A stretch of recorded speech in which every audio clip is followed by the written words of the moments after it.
Guys, honored to see you again. Thank you so much for your time. Appreciate Obviously, Walter passed away a couple of years ago, so you didn't have the chance to really sit down and talk with him. But I'm wondering if you could just imagine sitting in a theater with him, watch Just Mercy, and when it's over, lean over and go, man, did we get this part right? What's the part you'd want to ask him about? Oh man, I think just the entire thing, man. Like, how do you feel? You know, like how does that, you know, we did this for you. Hopefully, we made you proud. You know, hopefully, we did your story. You know, we did your story justice. I think, you know, when I did Fruitvale Station, I had the honor of sitting with Oscar Grant's family and his mom. You know, watching it for the first time at Sundance, and I remember being nervous, and I just kept peeking over at every part of the movie, trying to see reactions, to see how they felt, or to see, you know, what kind of, you know, anything, you know, because I was so nervous I just didn't want to let them down. So I imagine I would probably feel the exact same way if I was sitting with Walter and his family. Yeah. Jamie, what about you?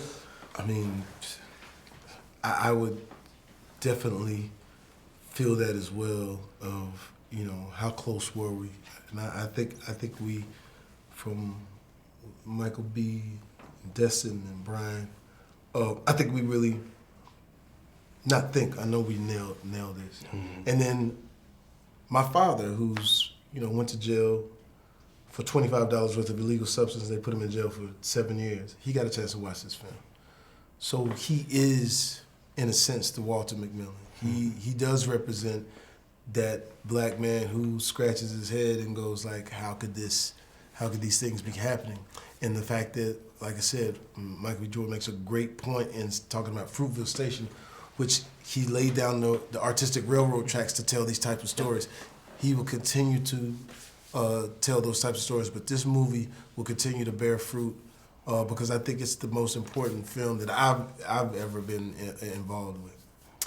I feel like there is this incorrect mentality amongst people that if you are a well-known celebrity, that you are immune to the problems of the world. You know, the world has not changed as much as we'd like to think it has since the late 1980s. It's almost 2020. Would you guys say that you still experience racism in this world? Yeah, 1,000%. Yeah, yeah, without a question. Yeah, and how does that? I mean, because people would assume like you're big celebrities that there's no way that could happen to you. Do you think people would be shocked that happens to you? They would be shocked. Mm-hmm. It's weird because you don't have an idea, but it's interesting. It's like I wouldn't change anything about me though. It's like I love being who I am, but there are things where, you know, you can feel it. But our job is to continuously to put it down in such a way to where we stay regal and we stay up and make people understand that we're not gonna stop showing light, living light, and young men like this call it out when it needs to be called out, and do a beautiful movie like this to keep us engaged, keep us abreast of what's going on out there. Really quick as we wrap up, I think what I love about this movie is the kind of movie that's going to make people want to get up off their ass and go change the world and want to go do something. For you guys growing up, what was that movie that changed your perspective on the world, that made you want to get up and say, you know what, I got to do something? For me, it wasn't a movie, it was my parents. I think, honestly, just like growing up, you know, Newark, New Jersey, kind of like being exposed to, like, you know, worldly things, how things really are, you know. It was just kind of like, you know, my parents very, as a matter of fact, said, this is the way it is, this is who you are, you're not going to change, you're going to change it. And I just kind of, that's just... Yeah. Guys, I don't often get to say this, but thank you for making this movie. And really, it's truly an honor. So it's nice to meet you. We've never met before. It's such an honor to meet you. Never have. What an honor. That suit is a great color for Thank you very much. Yeah. Thank you very much. Very nice. I got it to impress my grandma. Ladies, what an honor to meet you. Thank you so much for your time. Nice to meet you, Jake. Michael has a great line in this film where he says, I just want to help people. I'm curious, in this position, with this profession, in this world, what's the best way you've been able to use this world to help other people? I think it's, for me, service has been kind of lifelong. With this film in particular, you know, after watching it, I felt a little overwhelmed. And I thought, you know, what can I do? How can I serve in this space? And with the work that Bryan is doing, and he and his team have been doing for over 30 years, no one can do everything, although he's very close. But I feel like everyone can do something. So the question I had to ask and answer for myself is, what is your something? What can you do from where you stand with what you have and the people that you have a connection to. And so it's about, for me, finding that, wherever that is. How can I serve from where I am? And sometimes it's based on a platform, and sometimes it's an Instagram post, or sometimes it's things that you may never see or hear about, like going to visit an institution and just sitting and listening. But it's about connecting with who you are and where you are and deciding how you can serve from there. Yeah. Yeah. This is such an interesting junket to do because I hadn't seen the movie when I got the invite. When I got the invite, I thought, oh, look at all the people from the Marvel films. Obviously, Captain Marvel and Spider-Man and Black Panther, and Tim was in the Hulk. And then I meet Bryan, and I go, that's what a superhero is. It redefined that word. I'm curious for you guys, when you meet someone like that, does it redefine what the word superhero means? I mean, I don't know if it redefines, because I think it's pretty clear that he's just is the definition of that. He's doing incredible work, and he's so inspiring to so many, and has helped so many. And I feel lucky that we've got to be in such close proximity to him, to listen to his words and to watch his mind work, and to be in communication with someone like that is just the best teacher that you could possibly ask for. You know, whenever I saw this movie, whenever it was over, my first thought was like, what can I do? I want to get up and do something. I want to help somebody, and I think that's going to have the impact on a lot of people. You guys growing up, what was the movie that you remember that maybe most changed your perspective of the world, or most made you want to like get up and do something? I feel like Fern Gully made me aware that trees could hurt. It's true, I love though. Fern Gully. It's I true. love that movie. You know, there are movies that shaped me Yeah. growing up. Yeah. You know, and I will also say, like, in tandem to that, like, Selena was a big deal for me, and there's specifically a conversation between Selena and her dad where he talks about being Mexican and being American, and when you're both, how hard it is, because you're always not enough or too much of something. And I remember never understanding, having heard that concept before, and being like, oh my gosh, like these are people in the middle. It's not that they get both, they get nothing. And that has really stuck with me. It was really a profound thing to see when you're a kid. So to me, it just proves the point of like why movies like this need to exist, and why infusing these sort of humane conversations are really important, because film does change our minds. Yeah, absolutely. Was there one in particular? I think Polly. Yeah, because it was about these two worlds coming together, and people not really understanding that we are, although we are different and our differences make us beautiful, they don't have to separate who we are. And so being kind of a light in this misunderstood space, Polly was able to bring these worlds together. And so, yeah, I think that one is like, you know what? Let's count our wins, not our losses, and keep moving forward. Fair enough. Ladies, I don't often get to say this, but thank you for making such an important movie. I think everyone really needs to see this. So thank you so much for your time. Yeah, Really, excited to see what an you honor. do Yes, now. of course. Thank you guys. An honor. Gentlemen, an honor. Thank you so much for your time. Hey, thank you for having I us. really think this is the kind of movie that has the power to get people to get up off the couch and do something in the world, do something with society, and really kind of change their perspective on the world. I'm curious for you guys, what was that movie growing up that changed the way you looked at the world, and maybe even caused you to want to cause some good, do some good in this world? Oh man, for me it was probably this film Quest for Fire. I have the oddest favorite movie selection, but I love this movie. I've never seen that movie. Quest for Fire was a silent film, had Ray Dong Chung in it. Old movie, man, about basically looking for fire. And it's not one word in this whole movie, but it's a phenomenal movie. Ron Perlman was in it. You don't know that movie? No. Quest for Yeah, Fire? no, I know it. Yeah, it's interesting. But for some reason, that movie just resonates with me. Struck a chord. Yeah. I can look it up. Yeah. I'm gonna look Check it up. it out. It's on YouTube. Oh, excellent. You know, I'm a complete film buff and a terrible snob in that regard, but I have to tell you that mine would be two television movies. Oh, which strangely. ones? Autobiography of Miss Jane Pittman and Holocaust. Wow. Wow. And how old? And that was the point of those types of miniseries back then. That was where, at least at that moment, these types of movies happened. I think you could say China Syndrome and Network, but in terms of delving into racism, anti-Semitism, social injustices, strangely, TV miniseries were often the venue for that, and that's what pops to mind. You know, I feel like working in local news, it's so easy to watch the news these days and look at what's going on in the world and just have no hope in terms of our future. This movie is all about having hope in light of a situation in which you might not have hope. In this world today, what gives you guys hope?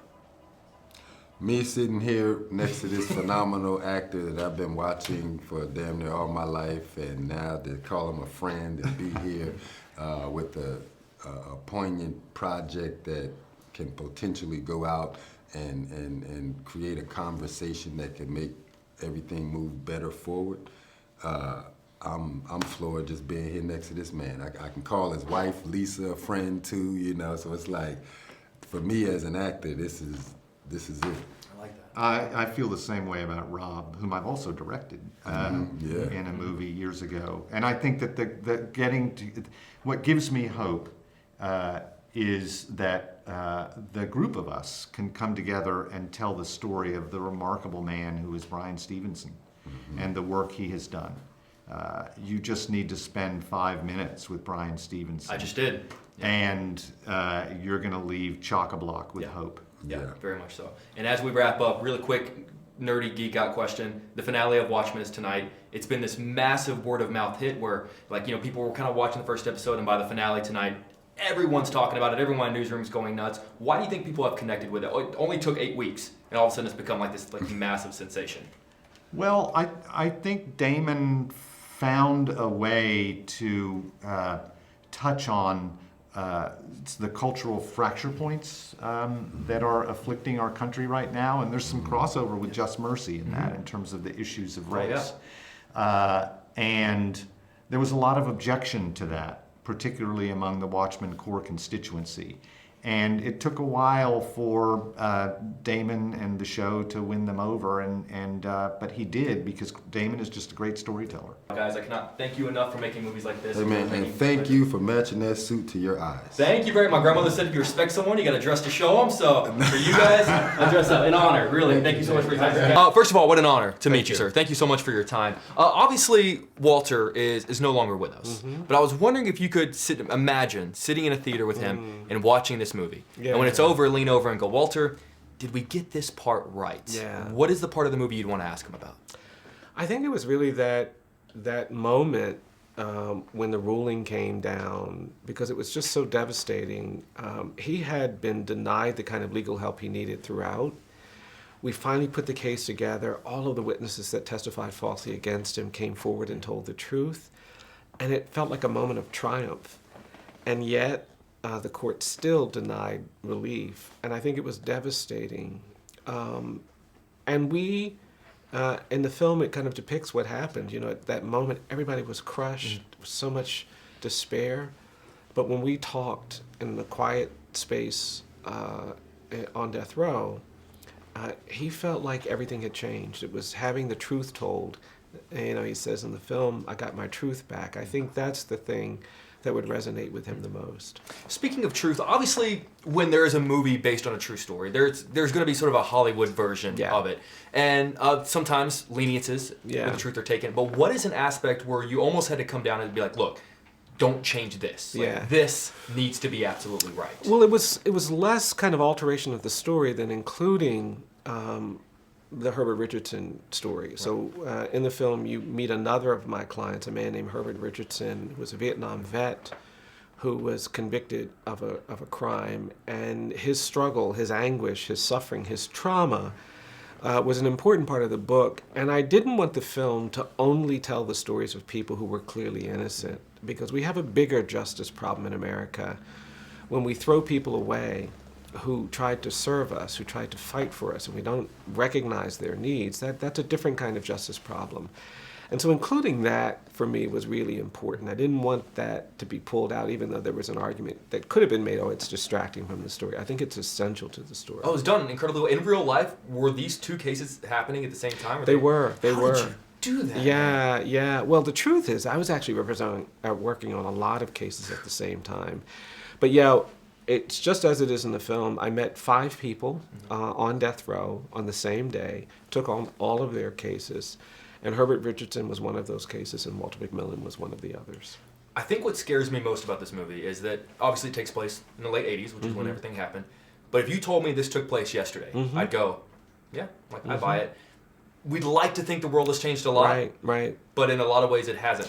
No, it hasn't. I mean, the story of Anthony Ray Hinton, who's also a character in the film, we have that at the clip at the during the credits. He doesn't get released until 4 years ago. He was actually on death row before Walter McMillian, and didn't get released until 2015. And there are more innocent people in our jails and prisons, and so it is very much a contemporary story. What was the stat at the end? That it just hit me like a sledgehammer. For every 9 people who are executed, one person is proven to be innocent. Yeah, And, like it's a shocking rate of error when you think about it. If we were told that 1 out of every 9 apples in the grocery store will kill you if you touch it, nobody would sell apples.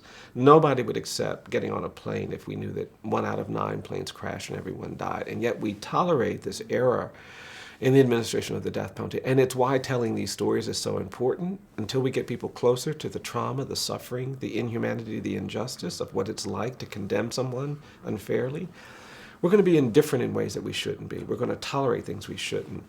And I'm really hoping that the film will break down that tolerance, that indifference. Well, it absolutely does. I can't thank you enough for your time, but also more importantly, I can't thank you for just what you do and all the work that you've been doing over the past few decades. It's I truly an honor, appreciate sir. it. Thank you Really so an honor. much. Great to meet Thank you for your time. I appreciate it. No, you're very welcome.